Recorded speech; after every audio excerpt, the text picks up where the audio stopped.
दात काढल्याने डोळ्याची नजर जाते, ही 100% फक्त गैरसमजूत आहे. आता ही गैरसमजूत काढणं तसं फार कठीण आहे, पण स्वप्नीलनं जो प्रयत्न केला आहे की ही गैरसमजूत काढावी, तर मी तुम्हाला थोडंसं विज्ञान समजावून सांगतो. हे विज्ञान असं आहे की ही जी नस आहे आपल्या दाताकडची, ही नस आणि डोळ्याची नस ह्या वेगळ्या नस आहेत. त्यामुळे इथून इथं काही जात नाही. त्यानंतर इथं आपल्या डोळ्याच्या आणि त्याच्यामध्ये दोन गोष्टी आहेत. एक हाड आहे आणि ते हाड मोठं असतं, त्याच्यात दात असतात. त्यामुळे तो भाग जो आहे, समजा आपण काही केलं तर त्याचा डोळ्याशी काही संपर्क होत नाही. दात काढल्याने डोळ्याची नजर गेल्याचे पेशंट आतापर्यंत मी एकही पाहिला नाही आणि तो कधीच माझ्याकडे आलेला नाही. त्यामुळे मी 50 लाख पेशंट पाहिले आहेत.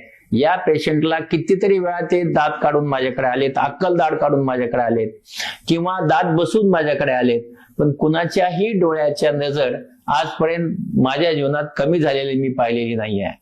आणि म्हणून आपल्या सगळ्यांचे जे गैरसमज आहे ते दूर करून घ्या आणि दाताची ट्रीटमेंट अगदी फ्रीली करा. म्हणजे दाताच्या ट्रीटमेंट आणि डोळ्याचा काही परिणाम होतो असं डोक्यात मनामध्ये म्हणजे तिकडची कसल्याही प्रकारचे किंतु परंतु आणू नका आणि आपण दाताची ट्रीटमेंट करून घ्या.